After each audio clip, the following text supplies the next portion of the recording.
সেদিন ছিল একেবারে সাধারণ একটা সন্ধ্যা, ঠিক যেন সব দিনের মতোই।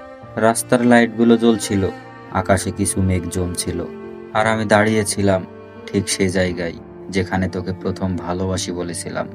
হাত দুটো কাঁপছিল, বুকের ভেতরটা হঠাৎ খালি খালি লাগছিল।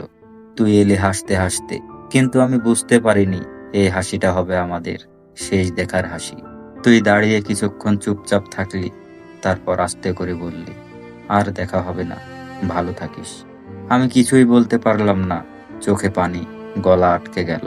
তুই ঘুরে দাঁড়ালি আর চলে গেলি, একবারও পিছন ফিরে তাকাসনি।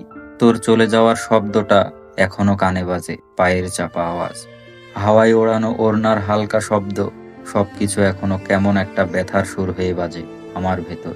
তুই চলে যাবার পর আমি প্রতিদিন ঠিক ওই একই জায়গায় দাঁড়িয়ে থাকি।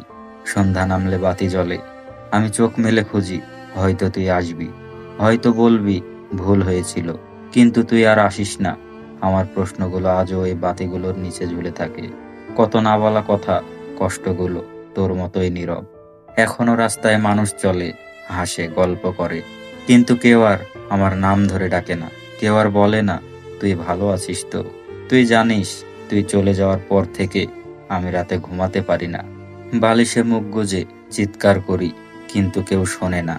এই শহরটা আগেও ছিল, এই বাতিগুলো আগেও ছিল, এই রাস্তা আগেও আমার ছিল, কিন্তু তুই যেদিন চলে গেলি সেই দিন সবকিছু থেমে গেল আমার জন্য।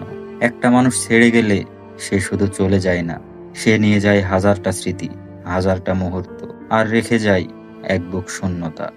আজও কেউ যদি জিজ্ঞেস করে, ভুলতে পারিস, আমি শুধু হাসি, কারণ ভুলে যাওয়া যায় না এমন কিছু যেটা এক সময় পুরো পৃথিবী ছিল।